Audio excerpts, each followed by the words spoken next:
Guys, ito yung papakita ko, no?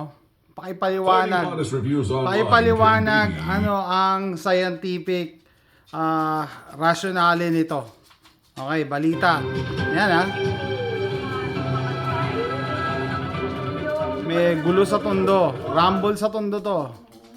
Yan. Sa huli kam na insidente. Hindi sa nakamas. balita ni Darling Nasa loob ng studio. Yan. Piyesta sa tondo. Nasa gitna ng kasiyahan ang mga Siyempre, residente ng walang Barangay nakamas French dyan. Gate, Piyesta, Tondo, nagiinuman pa nga eh. dahil Walang sa nakamas San dyan. Antonio. Oh. Kita sa CCTV ng barangay, Yeah, i-mute natin para hindi tayo ma-copyright. Walang nakamas dyan kasi piyesta eh. And yan, nagkagulo na itong mga nakablue, pasimuno, lumusob, naggawa ng gulo. No? Yan. Kita nyo? Ito ang balita na ano eh. Araw-araw ganito eh. Kung hindi nyo napapansin, no?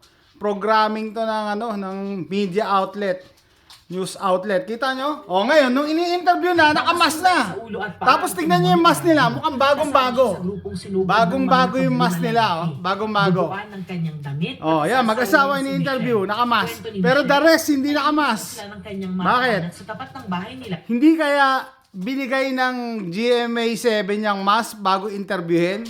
Bakit? Kasi yung ini-interview at nag-i-interview lang ang nakamas. Kita nyo? May humintong motorsiklo. Umiinom po kami dito. Puro Sila kami lang ang babae, nakamas. tapos may tomboy kapatid Bagong-bago ko. pa yung mask, oh. Then yung isang kasama po namin, Bago. lasing na, kasi tumumbay. Nagiinuman daw yan. So, posible naman nakamas siya ng ano, umiinom. Sabi ko, Diba? umuwi ka na, lasing ka na. Oo. Sakto, dumaan po sila nakamotor. Yung pong dayo, may angkas na babae. Inista pa po nila yung motor Tanggalin nila natin sa yung sound sa para likod hindi niya. tayo maano. Bumalik. Sabi niya, sinong minura niyo? Yan, para hindi tayo ma-copyright. Kita nyo? Halatang bagong-bago pa yung mask eh. So, GMA7, namimigay ba kayo ng mask sa mga ini-interview nyo? And yun nga, yung reporter, tsaka yung ini-interview lang ang nakamas. Paki-explain, anong science niyan? Anong scientific explanation niyan? Yan, ini-interview niya. Ito, nagiinuman daw sila, tapos inatake. Tapos ngayon, ni-interview ko, magmamas ka. Ano yan? Samantalang tumatagay kayo. So pag ini-interview ng GMA7, kailangan magmas. Pero ito ang irony dyan, no, guys. Pag ini-interview ng GMA7, nakamas. Yan ang reporter nila, nakamas. Pero ang nasa studio, walang mas. Bakit? Kung sino pa yung nasa enclosed space, sila yung walang mas. Paki-explain.